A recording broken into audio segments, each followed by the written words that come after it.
जय श्रीमन्नारायण। लक्ष्मी नारायण। मेरे भक्ति सागर 1260 राधे चैनल में आप सभी भक्तों का स्वागत है। आप सभी भक्तों पर विष्णु भगवान की कृपा बनी रहे। आप सभी भक्त सुने श्री सत्यनारायण भगवान की व्रत कथा। पूर्णमासी वाले दिन सत्यनारायण भगवान की व्रत कथा सुनने से आप सभी भक्तों के हर मनोकामना पूरी होगी। बोलिए विष्णु भगवान की जय, सत्यनारायण भगवान की जय। पहला अध्याय। एक समय नैमिषारण्य तीर्थ में शौनकादिक 88,000 ऋषियों ने श्री सूत जी से पूछा, हे प्रभु, इस कलयुग में वेद विद्या रहित मनुष्यों को प्रभु भक्ति किस प्रकार मिलेगी तथा उनका उद्धार कैसे होगा। इसलिए हे मुनि श्रेष्ठ, कोई ऐसा तप कहिए जिससे थोड़े समय में पुण्य प्राप्त होवे तथा मनवांछित फल मिले। वह कथा सुनने की हमारी इच्छा है। सर्वशास्त्र ज्ञाता श्री सूत जी बोले, हे वैष्णवों में पूज्य, आप सबने प्राणियों के हित के लिए बात पूछी है। अब मैं उस श्रेष्ठ व्रत को आप लोगों से कहूँगा जिस व्रत को नारद जी ने लक्ष्मी नारायण से पूछा था और लक्ष्मीपति ने मुनि श्रेष्ठ नारद से कहा था। सो ध्यान से सुनो। एक समय योगी राज नारद जी दूसरों के हित की इच्छा से अनेक लोकों में घूमते हुए मृतलोक में आ पहुँचे। यहाँ अनेक योनियों में जन्मे हुए प्राय सभी मनुष्यों को अपने कर्मों द्वारा अनेकों दुखों से पीड़ित देखकर सोचा, किस यत्न के करने से निश्चय ही प्राणियों के दुखों का नाश हो सकेगा।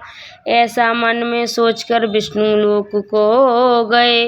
वहाँ श्वेत वर्ण और 4 भुजाओं वाले देवों के ईश नारायण को देखकर, जिनके हाथों में शंख चक्र गदा और पद्म थे तथा वरमाला पहने हुए थे, स्तुति करने लगे।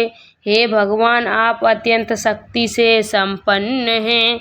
मन तथा वाणी भी आपको नहीं पा सकती। आपका आदि मध्य अंत नहीं है। निर्गुण स्वरूप सृष्टि के आदि भूत व भक्तों के दुखों को नष्ट करने वाले हो। आपको मेरा नमस्कार। नारद जी ने इस प्रकार की स्तुति सुनकर विष्णु भगवान बोले, हे मुनि श्रेष्ठ, आपके मन में क्या है? आपका किस काम के लिए आगमन हुआ है? निसंकोच कहो। तब नारद मुनि बोले, मृतलोक में सब मनुष्यों को अनेक योनियों में पैदा हुए हैं, अपने अपने कर्मों के द्वारा अनेक प्रकार के दुखों से दुखी हो रहे हैं। हे नाथ, मुझ पर दया रखते हो तो बतलाइए कि उन मनुष्यों के सब दुख थोड़े से ही प्रतन से कैसे दूर हो सकते हैं। श्री भगवान जी बोले, हे नारद, मनुष्यों की भलाई के लिए तुमने बहुत अच्छी बात पूछी है। जिस काम के करने से मनुष्य मोह से छूट जाता है वह मैं कहता हूँ, सुनो। बहुत पुण्य देने वाला स्वर्ग तथा मृतलोक में ये दुर्बल एक उत्तम व्रत है।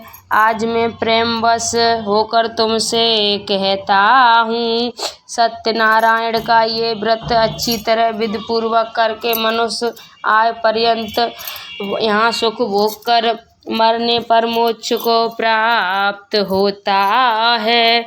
श्री भगवान के वचन सुनकर नारद मुनि बोले, उस व्रत का फल क्या है, क्या विधान है और किसने ये व्रत किया है और किस दिन इस व्रत को करना चाहिए, विस्तार से कहिए।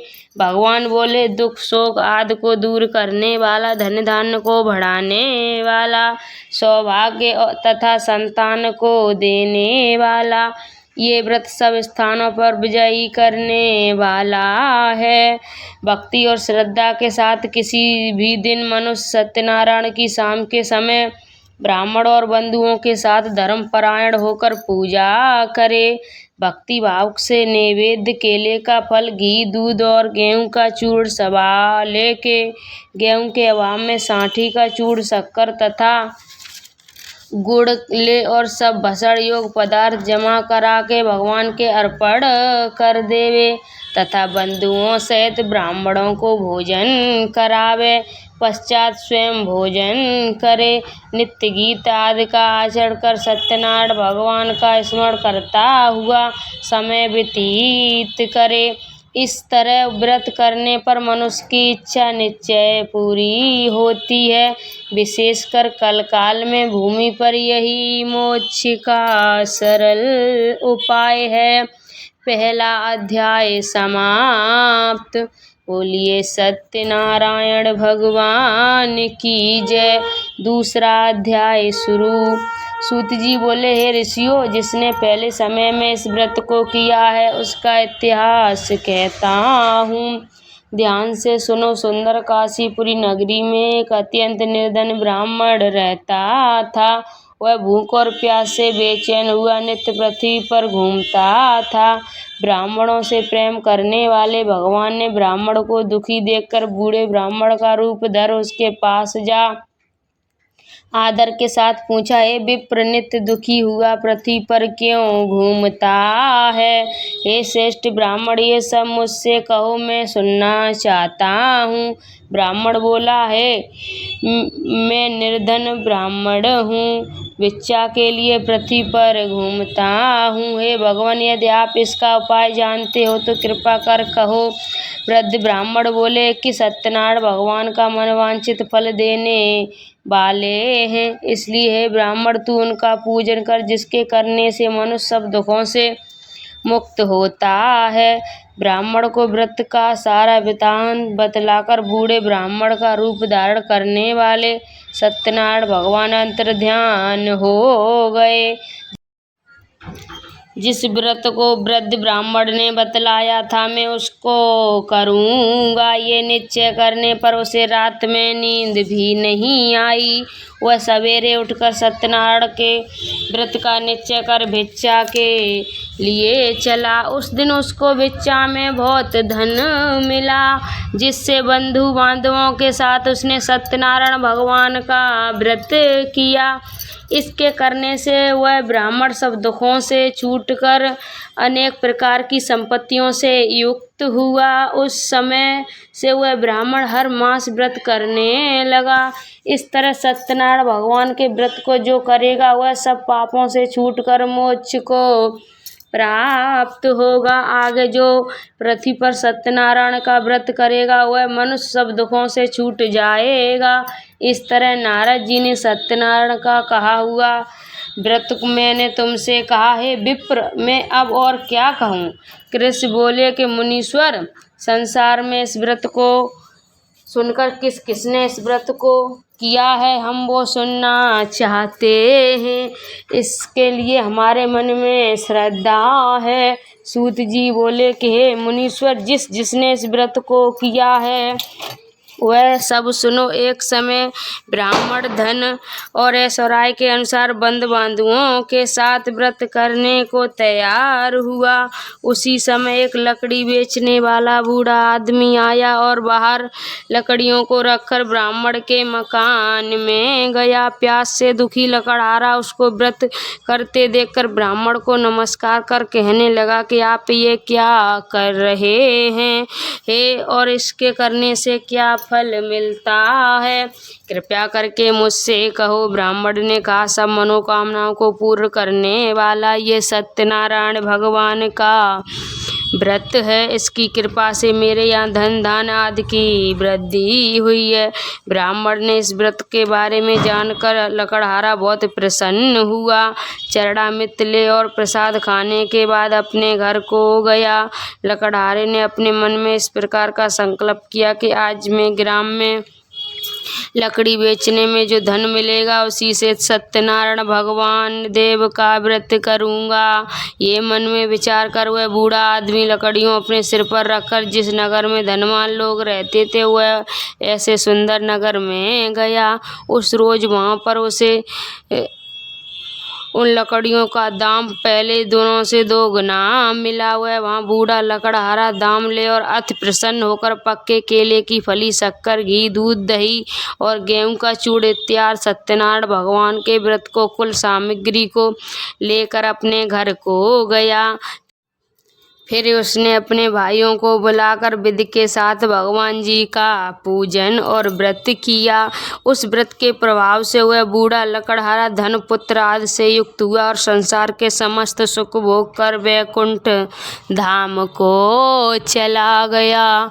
बोलिए सत्यनारायण भगवान की जय। दूसरा अध्याय समाप्त। तीसरा अध्याय शुरू। सूत जी बोले, हे श्रेष्ठ मुनि, अब आगे की कथा कहता हूँ, सुनो। पहले समय में उल्कामुख नाम का एक बुद्धिमान राजा था। वह सत्यवक्ता और जितेंद्रिया था। प्रतिदिन देव स्थानों पर जाता तथा गरीबों को धन देकर उनके कष्ट दूर करता था। उसकी पत्नी कमल के समान मुख वाली और सता सावित्री थी। भद्रशिला नदी के तट पर उन दोनों ने श्री सत्यनारायण का व्रत किया। उस समय वहाँ एक साधु वैश्य आया। उसके पास व्यापार के लिए बहुत सा धन था। वह नाव को किनारे पर ठहरा कर राजा के पास गया और राजा को व्रत करते हुए देखकर विनय के साथ पूछने लगा, हे राजन, भक्ति युक्त चित्त से ये आप क्या कर रहे हैं? मेरी सुनने की इच्छा है, सो आप मुझे बतलाइए। राजा बोला, हे साधु, अपने बांधवों के साथ पुत्रादि की प्राप्ति के लिए महाशक्तिवान सत्यनारायण भगवान का व्रत व पूजन किया जा रहा है। राजा के वचन सुनकर साधु आदर के साथ बोला, हे राजन, मुझसे इसका सब विधान कहो, मैं भी अपने कथा अनुसार इस व्रत को करूँगा। मेरे भी कोई संतान नहीं है और इससे निश्चय होगी। राजा ने सब विधान सुनकर व्यापार से निवृत्त हुए हुए आनंद के साथ घर गया। साधु ने अपनी स्त्री से संतान देने वाले उस व्रत को समाचार सुनाया और कहा कि जब मेरे संतान होगी तब मैं इस व्रत को करूँगा। साधु के ऐसे वचन सुन अपनी स्त्री लीलावती से कहे। एक दिन उसकी स्त्री लीलावती पति के साथ आनंदित हो सांसारिक धर्म से प्रवृत्त होकर सत्यनारायण भगवान की कृपा से गर्भवती हो गई तथा 10वें महीने में उसके एक सुंदर कन्या का जन्म हुआ। दिनों दिन वह कन्या इस तरह बढ़ने लगी जैसे शुक्ल पक्ष का चंद्रमा बढ़ता है। कन्या का नाम कलावती रखा गया। तब लीलावती ने मीठे शब्दों में अपने पति से कहा कि जो आपने संकल्प किया था, मैं भगवान का व्रत करूँगा, अब आप उसे करिए। साधु बोला, है विप्र, इसके विवाह पर करूँगा। इस प्रकार अपनी पत्नी को आश्वासन दे वह नगर को गया। कलावती पितृगृह में वृद्धि को प्राप्त हो गई। साधु ने जब नगर के सखियों के साथ अपनी पुत्री को देखा तो तुरंत दूत बुलाकर कहा कि पुत्री के वास्ते कोई संयोग वर देख कर लाओ। साधु की आज्ञा पाकर दूत कंचन नगर पहुंचा और वहां पर बड़ी खोज और देखभाल कर लड़की के लिए संयोग बच्छेड़ पुत्र को ले आया। उस संयोग लड़के को देखकर साधु ने अपने बंधु बांधुओं सहित प्रसन्नताचित अपनी पुत्री का विवाह उसके साथ कर दिया। किंतु दुर्भाग्य से विवाह के समय भी वह व्रत को करना भूल गया। तब श्री भगवान क्रोधित हो गए और श्राप दिया कि तुम्हें दारुण दुख प्राप्त होगा। अपने कार्य से कुशल साधु बनिया जामाता सहित समुद्र के समीप स्थित रत्नापुर नगर में गया और वहाँ दोनों ससुर जमाई चंद्रकेतु राजा के उस नगर में व्यापार करने लगे। एक रोज भगवान सत्यनारायण की माया से प्रेरित कोई चोर राजा का धन चुरा कर भागा जा रहा था, किंतु राजा के दूतों को आता देखकर चोर ने घबरा कर भागते हुए राजा के धन को वहीं छुपा रखा दिया जहाँ वो ससुर जमाई ठहरे हुए थे। जब दूतों ने उस साधु वैश्य के पास राजा के धन को रखा देखा तो वे दोनों बांध कर ले गए और प्रसन्नता से दौड़ते हुए राजा के समीप जाकर बोले, ये 2 चोर हम पकड़ कर लाए हैं, देखकर आज्ञा दो। तब राजा की आज्ञा से उनको कठोर कारावास में डाल दिया और उनका सब धन छीन लिया। सत्यनारायण भगवान के श्राप से द्वारा उनकी पत्नी भी घर पर बहुत दुखी हुई और घर पर जो धन रखा था वह चोर चुरा कर ले गए।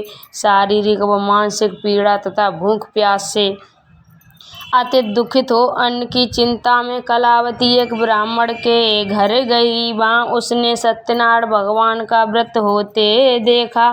फिर कथा सुनी तथा प्रसाद ग्रहण कर रात को घर आई। माता ने कलावती से कहा, हे पुत्री, अब तक आप कहाँ रहीं? तेरे मन में क्या है? कलावती बोली, हे माता, मैंने एक ब्राह्मण के घर श्री सत्यनारायण भगवान का व्रत देखा।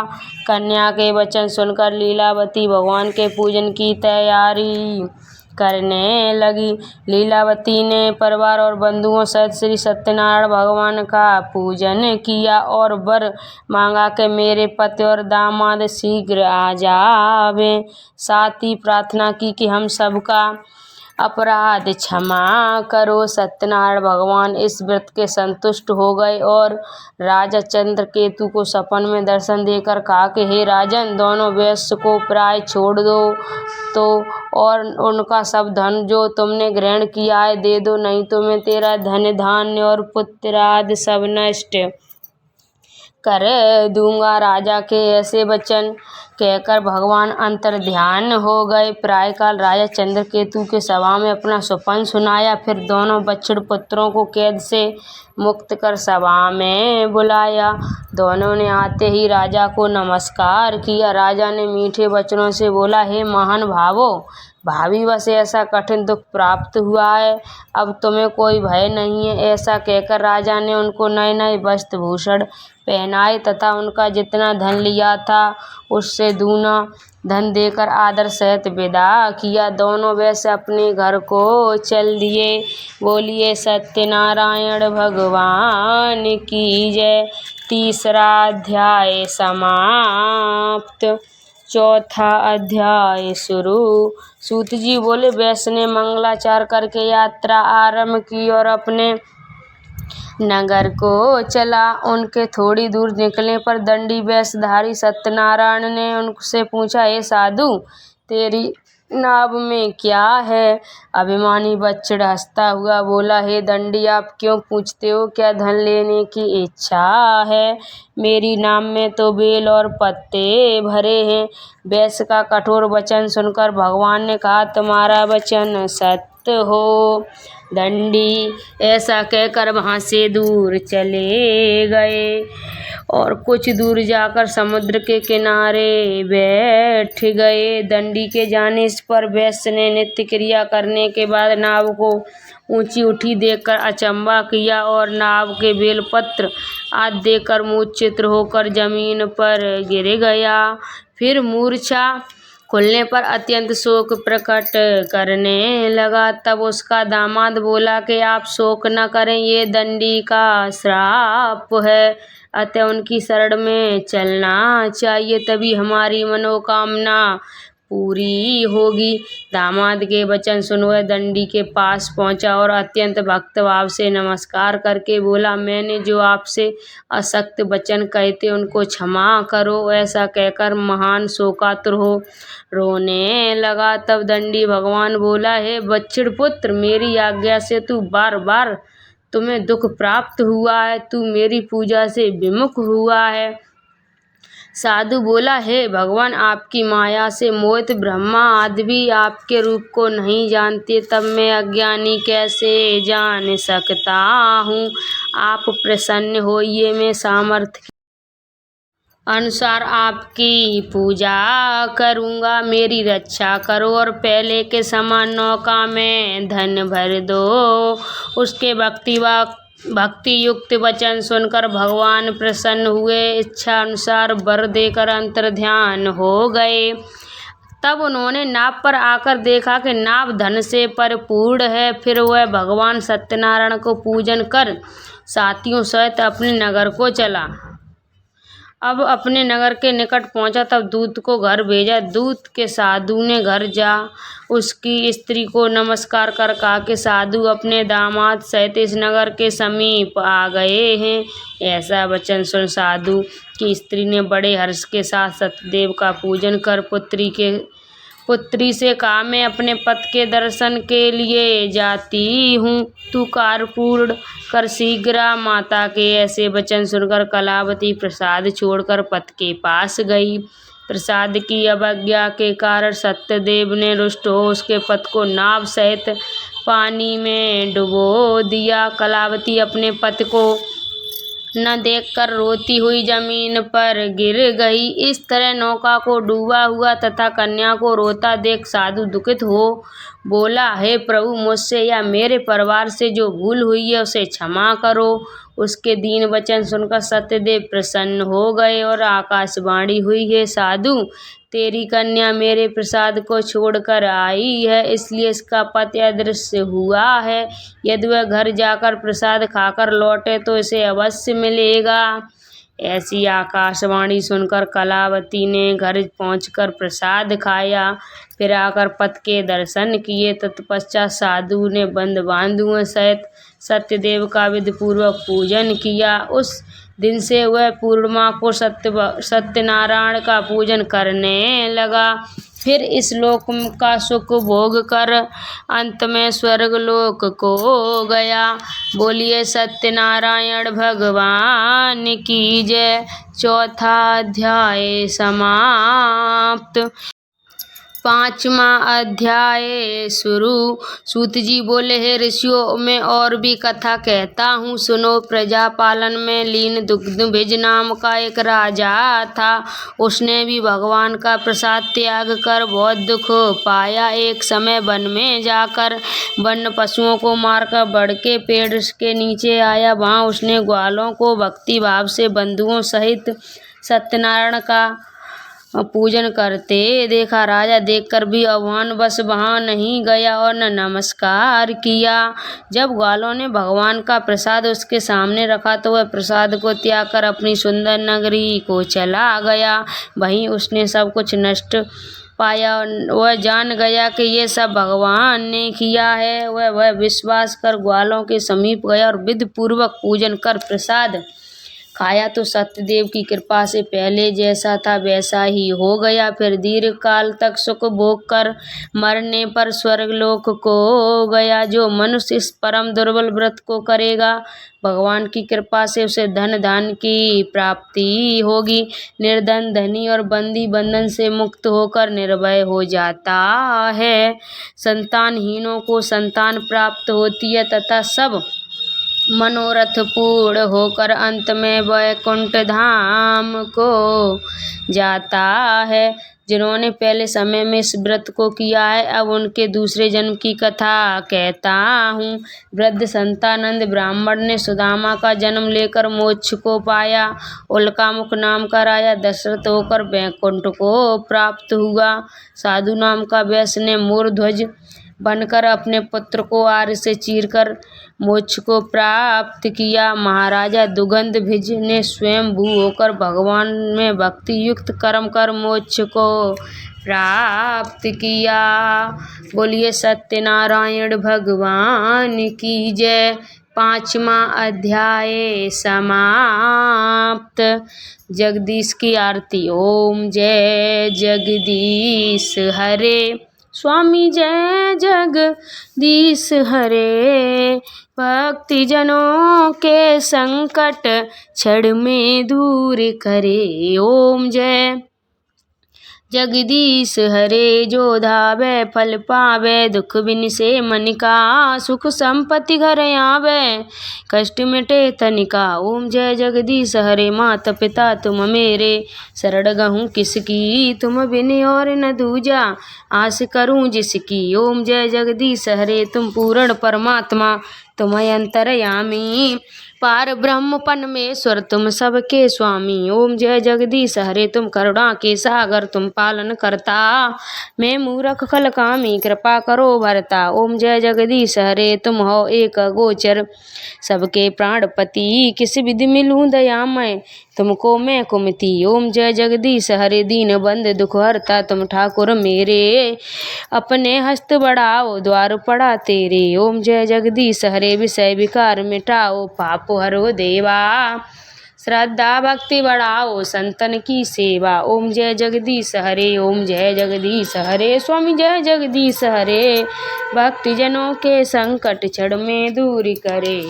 ओम जय जगदीश हरे। बोलिए सत्यनारायण भगवान की जय। मैंने आप सभी भक्तों को सत्यनारायण भगवान की व्रत कथा सुनाई और आरती सुनाई, उसमें मैंने कुछ गलत बोला हो तो आप सभी वक्त मुझे माफ़ करना।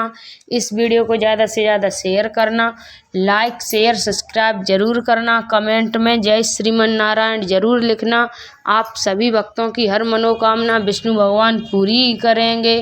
श्रीमन नारायण नारायण हरि हरि, लक्ष्मी नारायण नारायण हरि हरि।